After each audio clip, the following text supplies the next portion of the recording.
Well, Spain has been very generous in its aid increases over the last 8 years. And so I was able to share what I've seen of where the health spending for vaccines or the spending to help poor farmers has made a huge difference. Obviously, they've got a very tight budget situation and they're going to have to make trade-offs.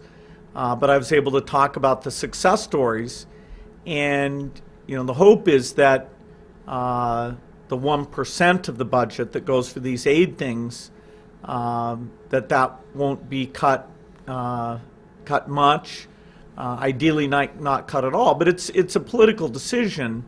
I'm simply here as someone who's chosen to spend all my money after these things, and I've seen some of the successes, and so I can say thank you for the great generosity and encourage people to consider the impact as they're making the trade-off.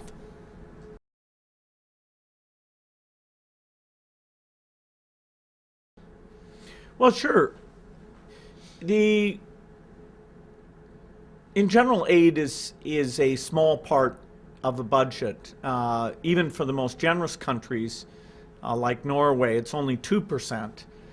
For most countries, it's less than 1%.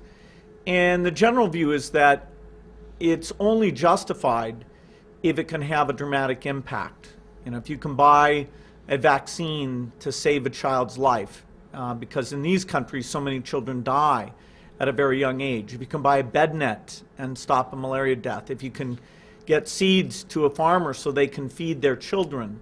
And so the basic needs of humanity, if you meet those, these countries actually end up having less population growth, and they're put on a path to self-sufficiency.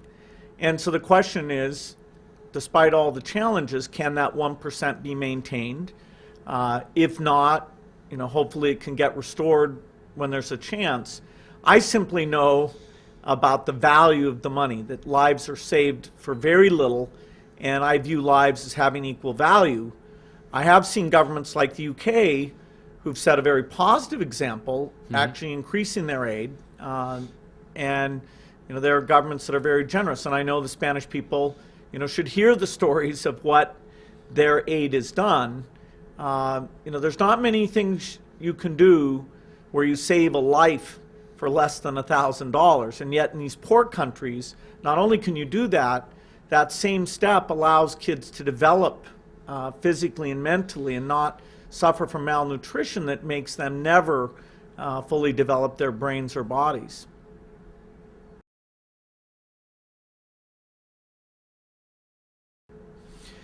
Well, fortunately, climate change, although a very serious problem, the impacts of that the serious impacts are 40 to 60 years off.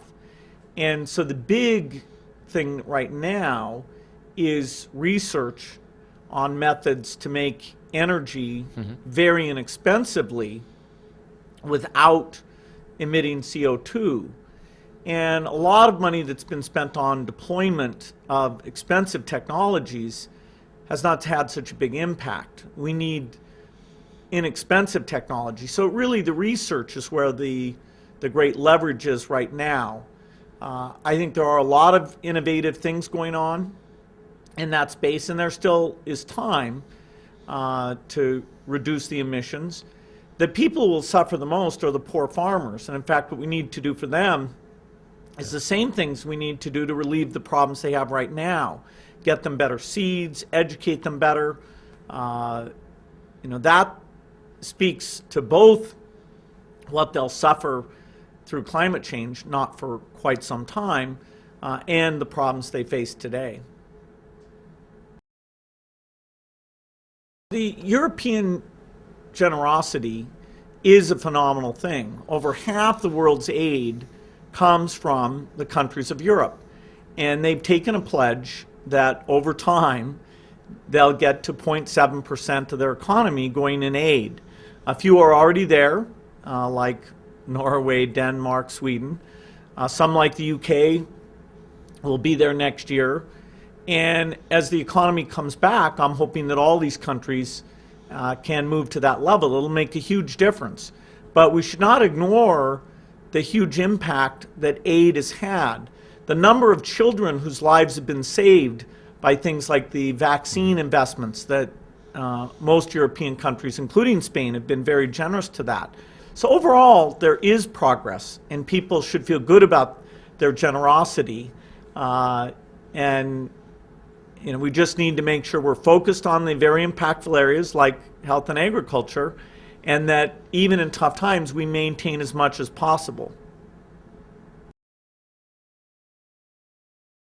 The crisis is a chance to look at regulatory approaches in professions and labor markets that have allowed Spain to have higher unemployment even during good economic times than many other countries. And I'm not an expert on that, but the crisis is an opportunity to make changes that will help the country long term. Well, I don't need to be remembered. My goal is that the number of children who die every year or who have terrible diseases so they never fully develop, that we reduce that number. And terrible diseases like AIDS and tuberculosis, we get rid of those. And so, I love the fact that we're making progress. I love working with the best scientists and backing them. And, this is sort of humanity's report card is how well we do on this. And I want to do my part, giving back all the wealth that I was lucky enough to get through the success of Microsoft.